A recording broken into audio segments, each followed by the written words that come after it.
ഇന്ന് രാവിലെ കാപ്പിക്ക് സാമ്പാറും ദോശയുമായിരുന്നു. പിന്നെ കുറച്ച് ഇഡലിയും. സാമ്പാറൊക്കെ ഉണ്ടാക്കി വെച്ചു. സാമ്പാറിനുള്ളത് അടുപ്പിൽ വെച്ചിട്ട് ഞാൻ ചായയൊക്കെ ഇട്ട് പിന്നെ ദോശയൊക്കെ ചുട്ടെടുത്ത് കുറച്ച് മാത്രം ഇഡലിയും ഉണ്ടാക്കി. അങ്ങനെ ദോശയും ഇഡലിയും സാമ്പാറും ഒക്കെ കഴിച്ചിട്ട് ചേട്ടൻ പോയി. ഇന്ന് മീനൊന്നും കിട്ടിയില്ല.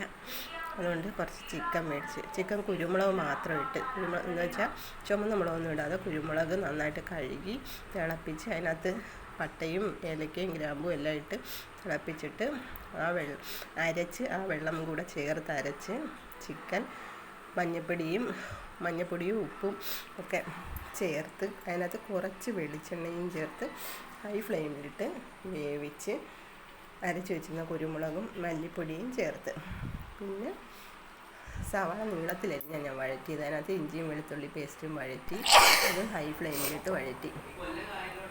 പിന്നെ അതിനകത്ത് സാധാരണ ഞാൻ കുറച്ച് അണ്ടിപ്പരിപ്പ് അരച്ച് ചേർക്കും. അതില്ലാത്തതുകൊണ്ട് ഞാൻ കുറച്ച് പാല് ചേർത്ത്. പാല് ചിക്കന് ചേർക്കലെന്ന് പറയും, പക്ഷെ ചേർക്കുമ്പോൾ നല്ല ടേസ്റ്റ് ഉണ്ടായതുകൊണ്ട് ഞാൻ കുറച്ച് പാല് ചേർക്കും. ഇങ്ങനെ കുരുമുളക് ഇട്ട് വയ്ക്കുമ്പോൾ കുറച്ച് പാല് ചേർക്കും. അങ്ങനെ തിളപ്പിച്ചൊക്കെ വന്നപ്പോൾ നല്ല വറുത്തരച്ച് ചിക്കൻ കറി പോലെ ഇരുന്ന് എനിക്കും ഞങ്ങൾക്ക് എല്ലാവർക്കും ഇഷ്ടപ്പെട്ട്. ഇങ്ങനെ വയ്ക്കുന്നത് എനിക്ക് ഭയങ്കര ഇഷ്ടമാണ്. അങ്ങനെ അതുകൊണ്ട് ഞങ്ങൾ ചോറ് കഴിച്ചപ്പോൾ അത്രയേ ഉള്ളൂ.